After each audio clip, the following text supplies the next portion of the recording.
This song is terrible, and at some point, my friend, I'll stop using it. But for now, it's Drew J's Talk, and that is my man, Andrew Sorley. What's up, big guy? Hey, Drew, how you doing? You know what, man? A lovely day. Yep. Oh, I was just going to say, pretty darn good for a positive Jays fan this week. Yeah, you'll have to forgive me. We got a cell phone ringing in the studio. That's okay. Please, quite all right, please man. forgive. I think that our viewers at this point have figured us out. You know what I mean? Yeah, we're fact adjacent, which is not deceptive, and we're go with the flow, aren't we, Drew? Yeah. Anytime we give you incorrect stats, it's simply because we kind of heard them while we were watching a game. Sometimes while doing two other things. So we're never trying to deceive anyone. For me, it's more just like, you know what? I don't know. You know, right now this show is Drew supported, Drew squared supported. When the listeners want to start, chiming in, then we'll do our research. That's true. Well, I think actually, if anybody does tune in live this time, I know we keep moving the show around. I like this Friday thing that we're doing, but just so you know, I think we have the comments thing fixed. And so if you do make a comment, we'll see if we can pop it up on the screen and let people see it, my friend. But it was an interesting week to be a Jays fan. I want to test this out. I want Emily to make a comment. Emily, can you make a comment on maybe on the Facebook and see?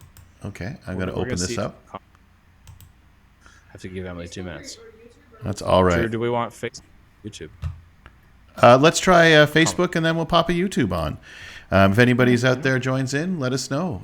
Looks like we got a couple of eyes on it, although one of them might be mine. Hey, that's all right. We're trying some things, and we just want to make a good show for you. So, Drew, it's been a good week, even with some losses. There were losses? I didn't notice listening to the radio. There was a couple losses this week, but you know what? There was an absolutely convincing win as well. Yeah, after that win, I was explaining to my girlfriend that the Jays had scored 20-1, and in her very analytical mind, she said, well, that's not a very efficient use of runs. And strangely enough, as a non-baseball fan, she kind of hit that on the button. You know what I mean? Like, yeah, that's not a very efficient use of runs. We noticed. Oh, I got a thumbs up. We caught that here. So, if only that was how it worked, Drew.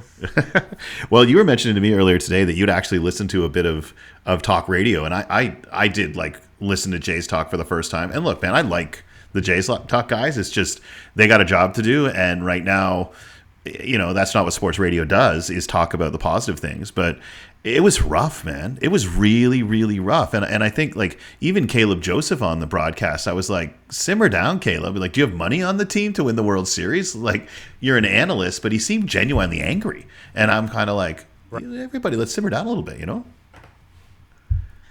Drew, simmer down is a excellent way to put it.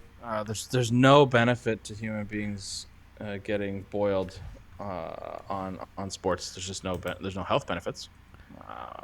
I've talked to 3 doctors about this, and there's no positive benefit of getting stressed about your team losing. I'll tell you what there are, though.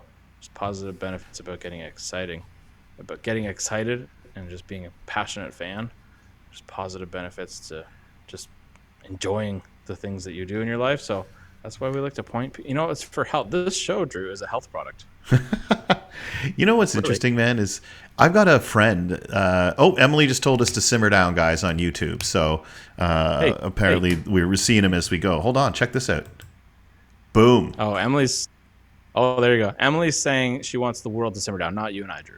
I see. That's okay. I see it. I don't know why you have a target in the middle of your microphone either. It looks like you got a sniper heading on there. No, man, it's I got a friend who's a happiness researcher. We should bring her on, and she can talk about. I'll ask her ahead of time, like, what role sports plays in happiness and unhappiness, and because that seems like a cool thing. Like, man, she can give you all kinds of really cool tips on how to feel better, which seems like an odd thing to do. But I'll see if she's a baseball fan. She's at UC Irvine. Go Anteaters. Okay. Yeah. Hey, listen, I enjoy happiness, and if we can get some professional happiness help, I'm in, Drew. I'm absolutely loving it. So what do you want to talk about first, man? Well, Drew, right off the top of the week, I have to talk to you about we're going to talk about that win. We're going to talk about that 20-1 win That was fun.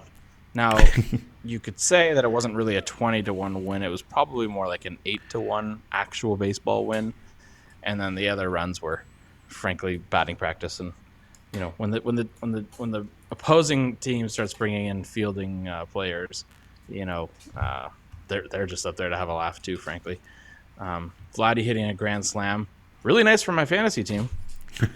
Still counts. Is it your fantasy team just Jays? No, but it's a lot of Jays. You said it to me once. How many Jays are on your fantasy team? Because people love listening to people talk about their fantasy teams. It's their favorite thing to do. I've got Romano. I've got Bassett.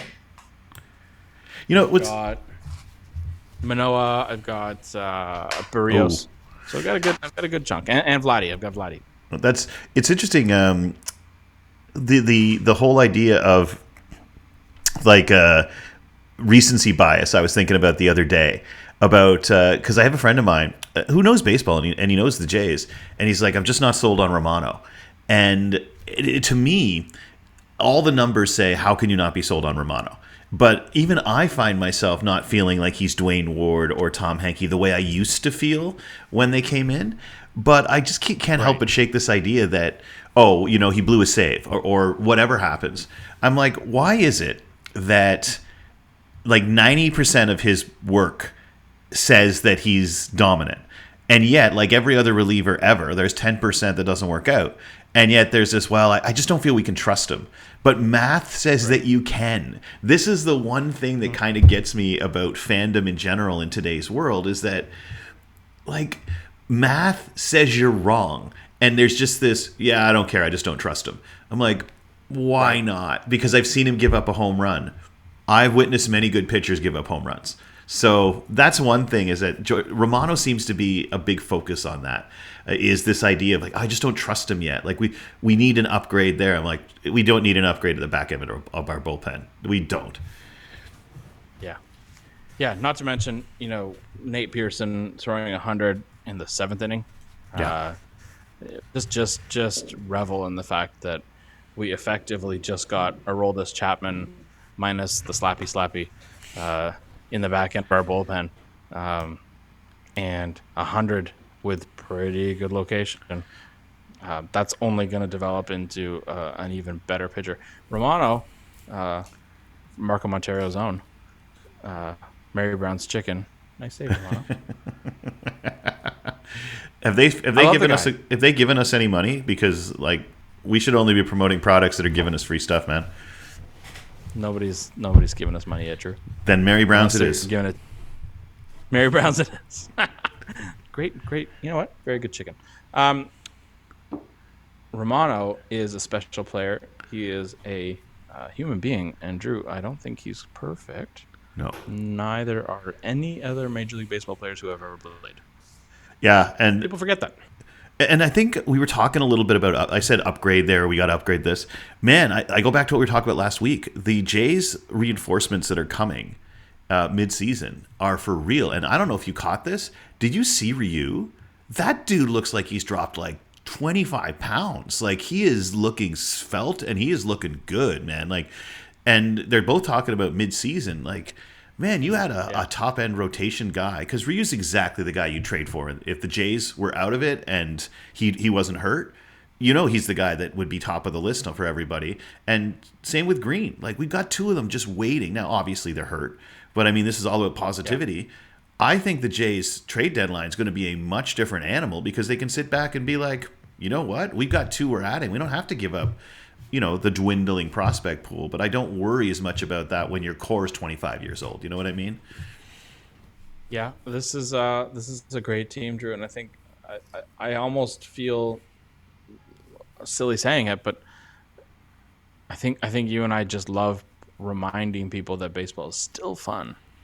Yeah. If your team's 30th place, which we are not 30th place. You know what I liked about?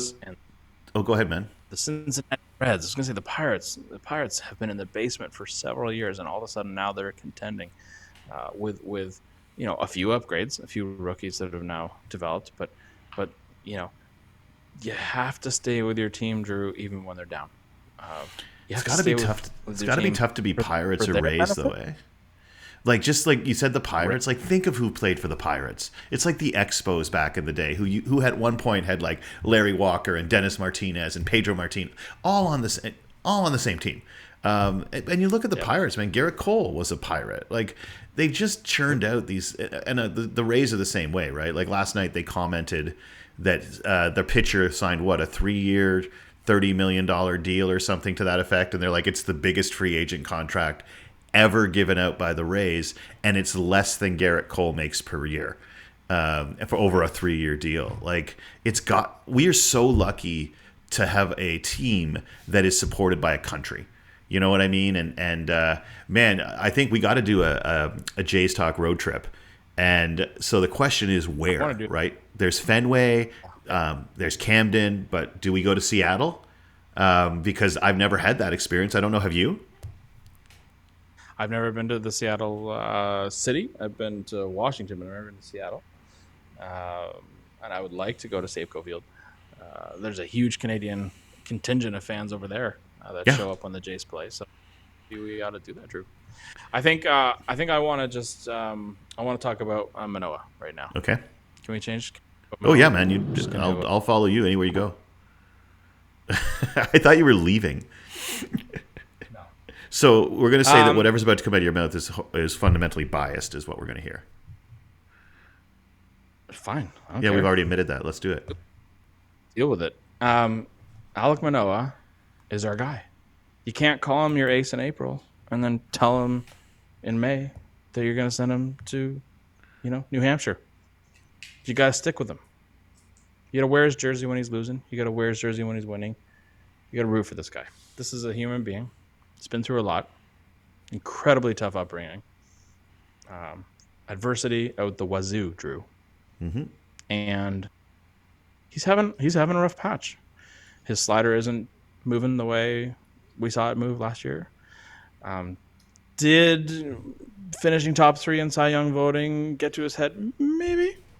Has he got some growing to do as a human? Maybe. But he's our guy, and we got to back him. We got to back him when he's losing, because that is how we get him back to winning. I believe firmly.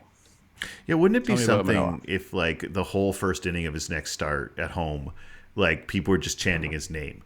You know what I mean? Like, we could do that as fans. Like, when he takes out, just start chanting his name, because he knows he's struggling.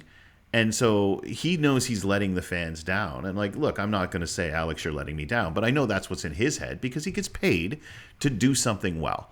And anytime you get paid to do something well, whether it's give a speech, make a film, or throw a baseball, and you don't live up to it, you give a crap if you have any level of pride. And there's simply no doubt that Manoah has a great deal. Yeah. So I'm with you, man. Like when the Red Sox booed, was it Joey Gallo out of town, where he actually says, I was just miserable and I didn't want to leave my apartment.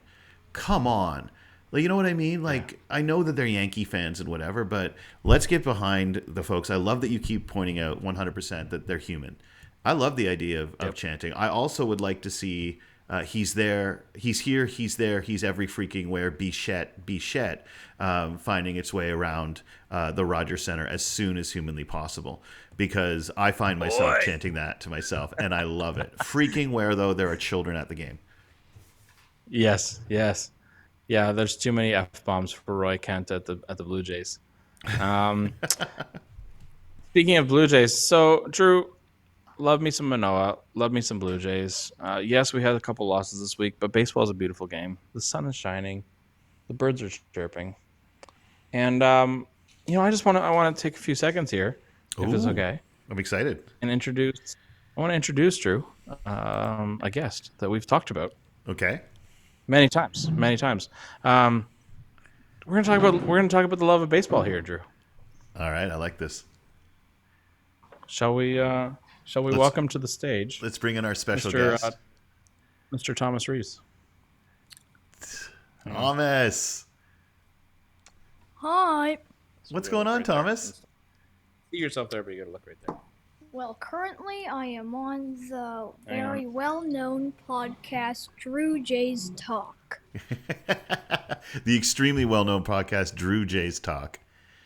I don't know if you can pop his mic up a little bit, my friends, but Thomas, my understanding is that you come from a pretty hockey-heavy household, a lot of hockey lovers. How did you come out of a hockey-loving household as a baseball fan, and specifically a Blue Jay fan?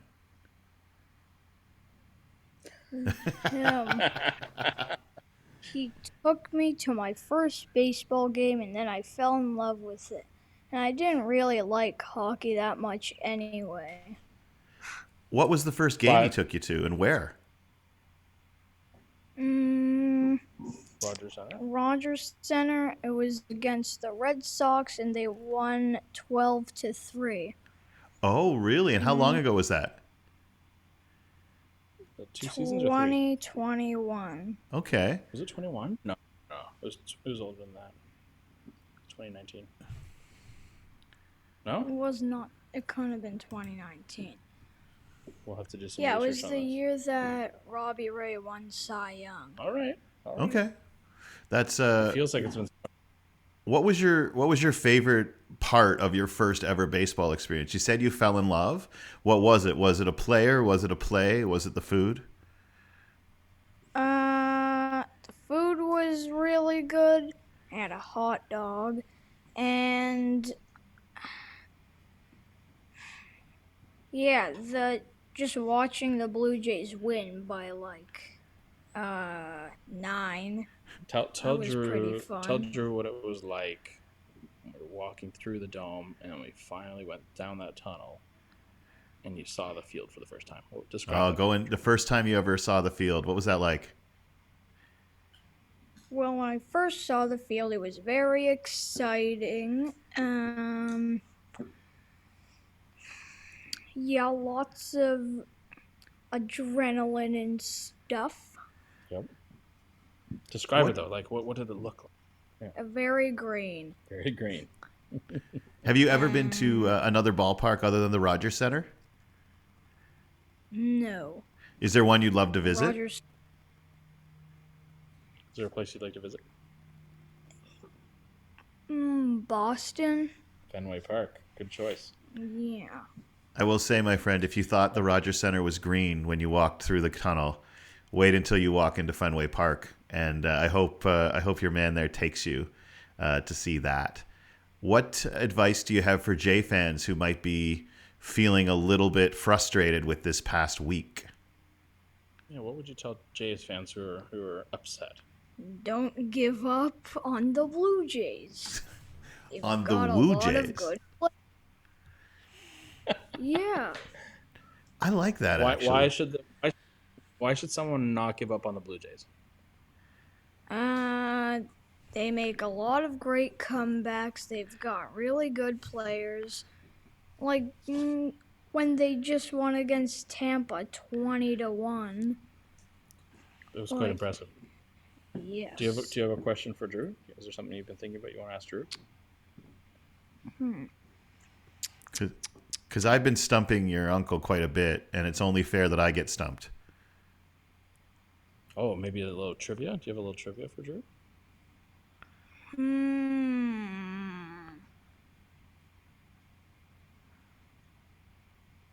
We'll come back to it.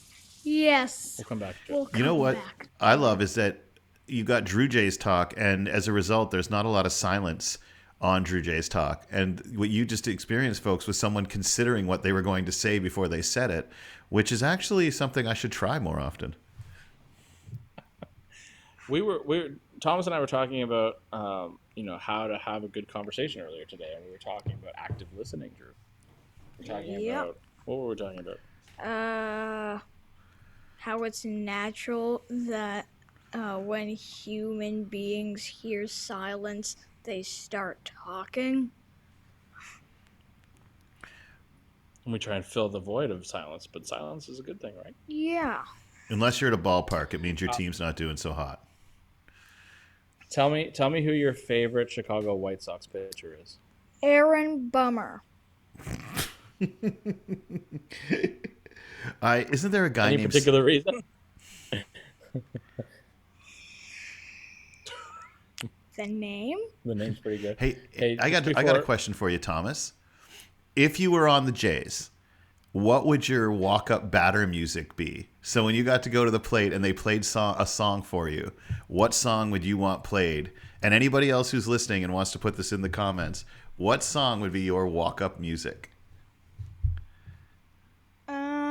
I think Romano's Tsunami. No, but he's already got it. You can't take it. Oh, you can't. No. You got to pick your own, Give us brother. a tsunami. Give us a tsunami impression. Give us how does tsunami go? Dun, dun, dun, dun, dun, dun, dun, dun, dun. That one. Keep it going. No. Tsunami. Thomas, the way you just went no and just kept on with what you were doing, I want to learn how to do that in my life. That when someone's like, "Hey, can you do this?" No, and then just continue. Never lose that. All right, it's like On the boat last night, you picked a song. What was the song you picked on the boat? Centuries by Oh. Fall Out Boys. That's a good one. oh, I thought it was Ahead by a Century by the Tragically Hip, but Centuries by Fall Out Boy will accept because maybe you're us a not little- yet old enough to truly appreciate the hip. Give us a little centuries. No. No. I created a monster. Okay. I think I have created a monster. Thomas, you're an excellent guest. You're welcome here on Drew J's Talk anytime you want. Thank you. Thank you for allowing Hey, Thomas, to thanks, join my man. us.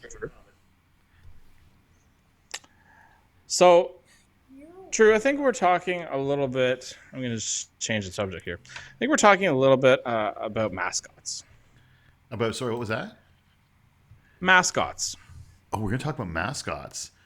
All right. Can we talk about mascots? I'd for a love to bit? talk about mascots. I remember when he was BJ Birdie. I want to talk about mascots, and the reason why I should have probably done it when Thomas was sitting here, but mascots are a fun little thing about baseball that we don't see in a lot of other sports. Hockey, some teams have mascots, but there seems to be a tradition with baseball mascots. Would you agree with that? Probably the longest and most storied tradition within the major sports. Yeah, I'd say without a doubt. I think we've had Ace for a number of years. Yeah. And doesn't Good- Ace good have mascot. a girlfriend or a? And no, Ace has a nephew. Just like a nephew or whatever, some sort of child Ace. I forget what the nephew or What Ace is his name? I've been there is. so many times on Junior Days, Sundays, or Saturdays. If anyone can remember the name of the little Blue Jay mascot, let's fire it in there. We should probably know this, but I've been thinking about mascots because they're not directly tied to the game of baseball. They're a maybe ancillary device designed to get people into the game. What's your favorite maybe non-Blue Jay mascot? I'll ask you that, Drew. Oh man, like I gotta love Yuppie because I kind of like that Yuppie outlived his team, and then he's just kind of going to show up in Montreal every now and then. And I've noticed this too: is that some cities either have a mascot that sort of starts to represent the city, like the Philly Fanatic goes. Although I gotta say it, man, from the moment I saw him, I loved Gritty. Maybe it's just the E at the end, but I love Gritty because I think Gritty perfectly encapsulates an entire fan base. They didn't bother being like, oh, it has to have to do with the team name. They took a step back and said, who loves this team and how do we embody it? And they went, let's go with something that makes no sense whatsoever and is sort of inappropriately aggressive. And that's kind of Philadelphia sports fans. And so I got to say, man, I love me some Gritty. The Fanatic is gold. I think Yuppie is awesome because he's this like strange vestige of the only good thing about the Expos that's left, because that stadium is still there. But I love it. I think it's fun to. Oh, the Raptor is the best mascot in the world though for any sport. The Toronto Raptor is the man. If the Toronto Raptor told me to eat the plastic wrap on my hot dog, I would do it. Anything he says, I'm there for you, Raptor boy. You're my man. Well, let me just ask you this: are you aware? Speaking of, it's time for me to dump Drew. Certainly not. Are you aware of a team that does not have a mascot? That used to have a mascot. Major League Baseball. I'll start there. In Major League Baseball, so there's a team He used to have a mascot. Currently, do not have a mascot. I'll start the trivia there. We'll see how you do with that. Is there one you can think of? I'm guessing. Is it like, do the Brewers, do they get rid of Benny Brewer? Maybe that seems like it wouldn't be the case. I'm assuming it has something to do with the changing zeitgeist, and they determined it just wasn't right, or is it just it disappeared? Well, I don't want to give you too many hints, but it's not the Brewers. Okay. It is a current Major League Baseball team. Used to have a mascot, and they don't anymore. This is interesting. I've got to tell you, man, I have absolutely no idea. Was there a scandal associated with it? Scandal's an interesting way of putting it. I'll tell you. I'm not gonna make you wait, Drew. I'm not gonna make you. Let me know, man, because I'll tell you, I have zero inkling. The New York Yankees used to have a mascot. Really? And the mascot's name was Dandy. It was just for 2 seasons, so I don't blame Dandy you. the Yankee. He was a pinstriped bird that sported a Yankees hat, and he had a mustache. And to give him a similar appearance to the former Yankee catcher Thurman Munson. Really? They would play the classic American folk song Yankee Doodle Dandy, and that's where he came from. But the reaction to the Yankee Faithful mascot was instantly horrible. Like, everybody instantly hated Dandy. And there's an interesting story that actually ties back before Dandy's creation. The Mariners had a mascot that put a hex on Yankees pitcher Ron Guidry. Really? He put a hex on Ron Guidry. And Yankees outfielder, I'm reading right from the story here, Yankees outfielder Lou Piniella responded by chasing the mascot around and throwing his glove at him. And then in response, Yankees owner George Steinbrenner said that mascots had no place in baseball, knowing that Dandy was just about to be announced for the Yankees. So about a month later, Dandy was released in the Yankee fandom, and almost instantly they canned him. And what? So this He was would have confined been the 70s? to the upper deck area. Yeah, 1979. He was confined. Yeah. The management said he had to stay in the upper deck of Yankee Stadium. He wasn't allowed on the field. And yeah, like he only lasted for not even 2 full seasons. So basically, and apologize for non-wrestling fans out there, the Yankees created a really cheesy version of Sting and then stuck him up in the rafters to just sort of creepily stare down on the Yankees. Dude, that's a good story. The fans hated Dandy so much that they destroyed Dandy using an industrial shredder, an act that the creators described as a terrible thing to have to do. Oh, that's such a wonderfully understated. Yeah, that's a terrible thing to have to do. Well, imagine some anything people you put created, him in a box. Man. Honestly, if you put him in something I made in kindergarten into an industrial shredder, I'd feel bad about it for a second. Dude, I'm so glad you found that. Mean about it. There's something mean about it, isn't there? Well, it's like we were talking earlier about people who are saying to send Manoah to like single A. And I'm just like, you want it to be corrective, not punitive. And this is that whole idea of, and this isn't a shot at you, Alan. This is my buddy who's like, hey, Drew, we talked about that. But you hear it on the radio.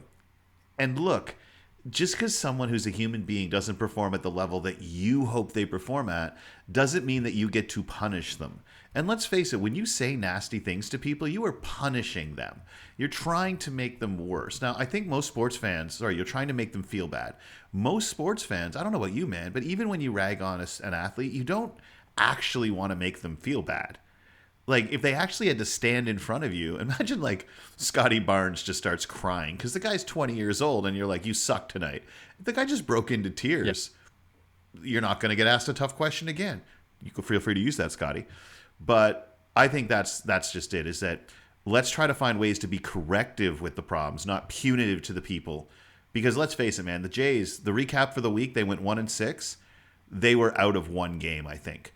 And the Jays lost most of those games. They didn't get beat.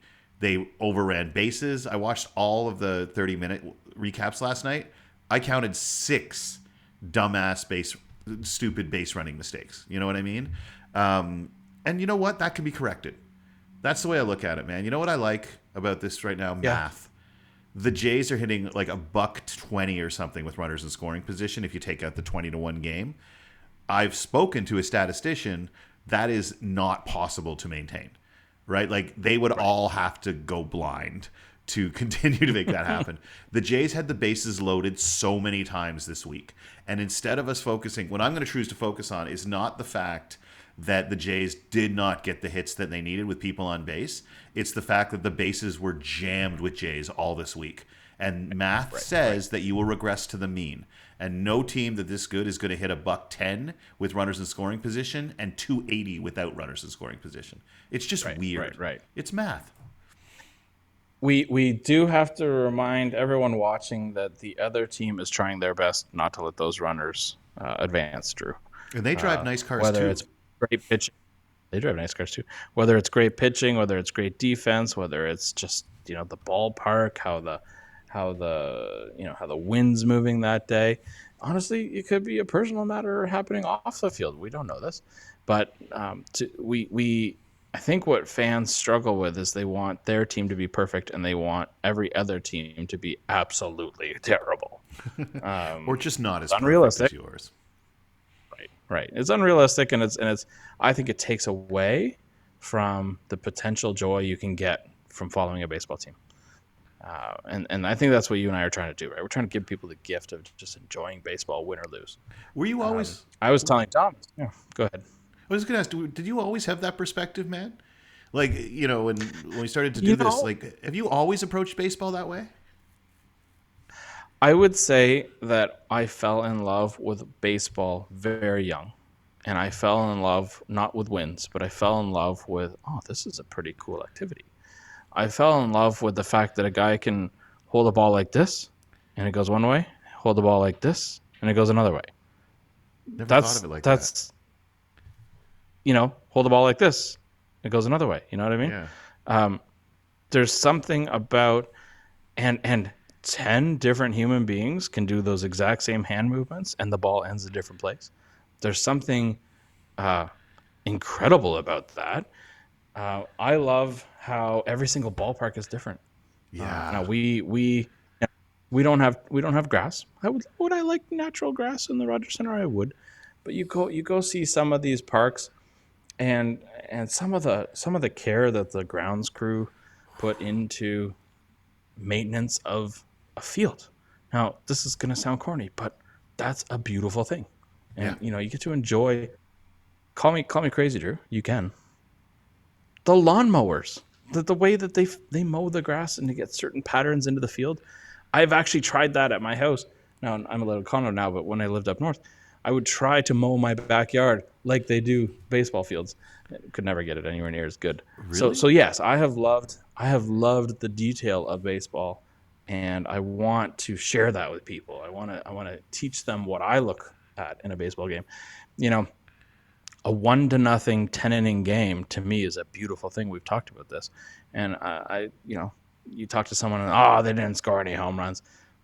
To me, I'm just like, you're not ready yet. You don't know what to look for yet. And in that 7 double plays. Yeah. Oh, go ahead. That was on my list too, man. I was going to say, like 7 double plays to me is just as beautiful as a home run. Well, until the Jays do it 14 times. I think it was 14 times over the course of the week, or 11 times they hit into double plays. It was just, but you know what? They're hitting the ball. But to get to what you were saying there, 20-1, what I loved while I was watching that is for the first time in years watching a Jays team play against another, they weren't swinging out of their shoes except for Vladdy. You know what I mean? Like every guy went up there and was just trying to poke a ball into the gap. And that's why they just kept scoring. But in previous years, I think that they would have just gone up there and, Batista and Donaldson would have gone up there trying to hit the ball into the stratosphere. And look, I love Batista and Donaldson, but I loved watching those guys just parade to the plate. I tried to take a step back, man. There was a lot of Jays on base this week against some really good pitchers. And if you want to talk what's positive in this world, Shane McClanahan, there's only one of them. And cloning technology hasn't been perfected yet because the Rays have got a beast there. The Rays have got that Batista guy coming out of the bullpen. is a freak. Are we talking about the Orioles? Orioles Sorry, I'm Batista? talking about the Rays. My apologies, the Rays. Batista on the Orioles is incredible, and Yeah. on the Rays, watching McClanahan. My apologies, I mixed the two of them up. But Batista on the No, it's Orioles okay. is throwing filth. And he's Sorry. 6'8" too, by the way. Yeah, Yeah. it's unreal. And honestly, brother, I'm with you on. This is the one thing the last thing I need to say like for this week. Although I'd love to give a couple shout outs to some beautiful stuff. Okay, before I do that, just a couple of things. I don't know if you've Yeah. noticed. Listening to the for it. Jays broadcasters say pickleball paddle for about a week there, I kept writing down. I don't know if I've ever seen a group of grown men who enjoyed saying a phrase more. I was listening on the radio, and first he's like, pickleball paddle. And then listening to Buck Martinez say pickleball paddle, and Dan Schulman makes it sound like something that you'd be served at a fine restaurant, like, oh, that's a good pickleball paddle he said there. I just want to point out that I found it really amusing that the Jays announcers just can't get over that particular giveaway. I think pickleball is a huge thing in the States. Is it popular up here? I don't know. There's a huge facility, caught a on? pickleball facility where I used to live, man. Like they have an entire indoor thing, but it's like ultimate like 5-10 years ago, even 15 years ago. Yeah. It just became like everything. I want to give some All love of to a sudden- Brandon Belt still. Give it. And whoever was on I don't know if you saw it. Kiermaier made a great play on Sunday. And someone in the broadcast booth or on the mic screamed, "Oh!" And it was the most awesome thing to hear. And I don't know if it was Schulman. I don't know if it was some guy sitting right in front of the booth. But if you go back and watch it, everybody, somebody right near the broadcast booth freaks out about that Kiermaier catch. And it was such a great baseball moment. And they just like their inner fandom came out, and that's awesome. I love it.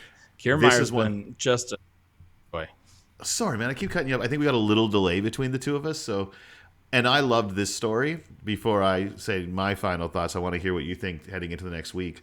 When they told the story about how the Rays, before the game, when the Rays are on the field down in Tampa, they play rock music, they play pump up music.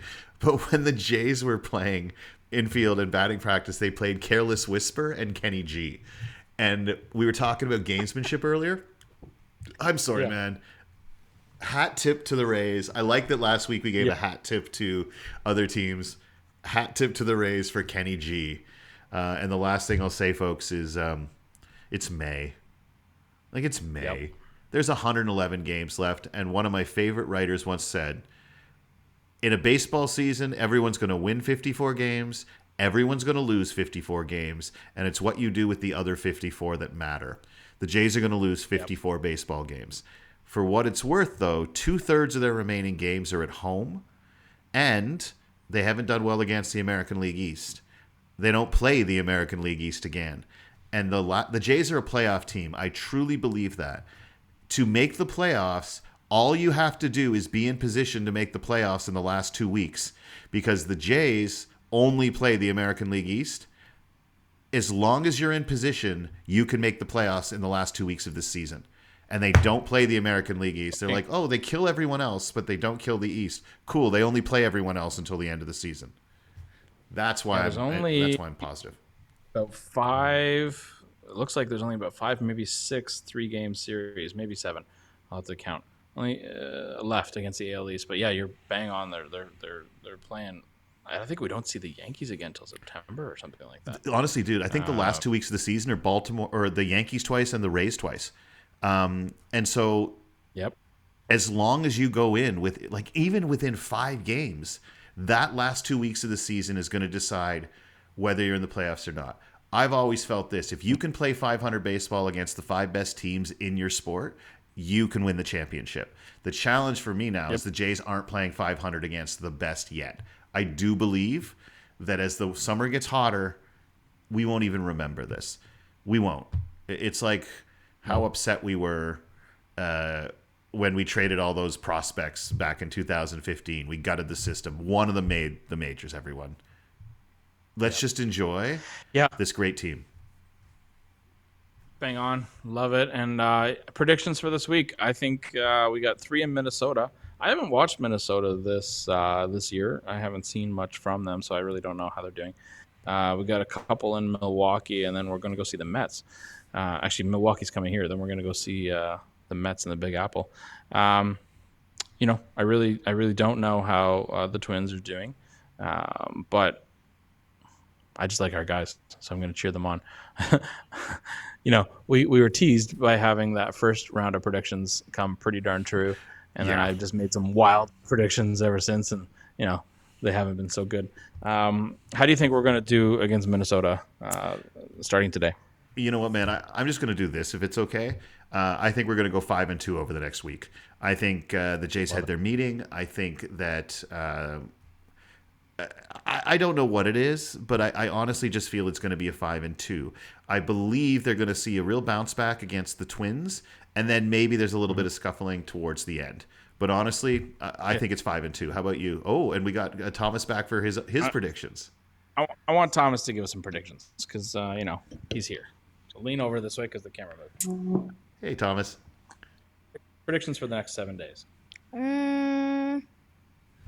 I think the Blue Jays are gonna win all of them. Just a pure domination. Yes, they are gonna win 20-1, all of them. So the Jays are going to score 140 runs and allow 7 over the next week.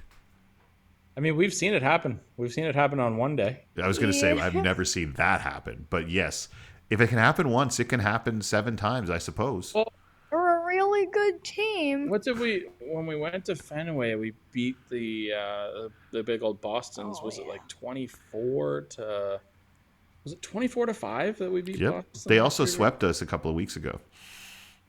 Right. So I'm it's gonna possible. I think it's possible that they run the table, Thomas. I don't think you're out of line. Like, I don't think you're crazy there. I think 20-1 for every game. But you know what? I'm not. First of all, the look you just gave me there is art. And you know what? I'm just going to shut up. And I want you to teach that to other people in my life so they can just give me that look and I'll know to be quiet. You're right. All right. 7-0, 20-1 every game. Okay, so Thomas is saying, a big offensive masterpiece here. I'm gonna say that 4-3. I'm gonna say 2 out of 3 from Minnesota. I'm gonna say 2 out of 3 from Milwaukee. All right. And into the Mets next week. Let us know. I booked tickets. Let us know I took tickets yesterday to Camden Yards, second row, right behind the Blue Jay dugout, mid-June. So you folks will be seeing some cool footage from there. Can I come? Yeah, if you want to. It'll be May or June 13th. Maybe the evening game on a Wednesday, though. Before I invite myself, we should talk to Andrea first. Oh, Andrea will be fine with it. She's the best girlfriend ever. She's tied with Emily for the best girlfriend ever. Wait, Emily's a wife. Well, total different categories. Yeah, you know what? Different. You know what? It's all good. It's all good. Both Emily and Andrea can both be one. They can both be number one. Brother, we're gonna do that. We're gonna do Boston. We're gonna do Seattle. I think. Join when you want to. I mean it. Like let's live like Thomas, there won't be another summer. Should we ask Drew who your girlfriend is? Oh, Thomas.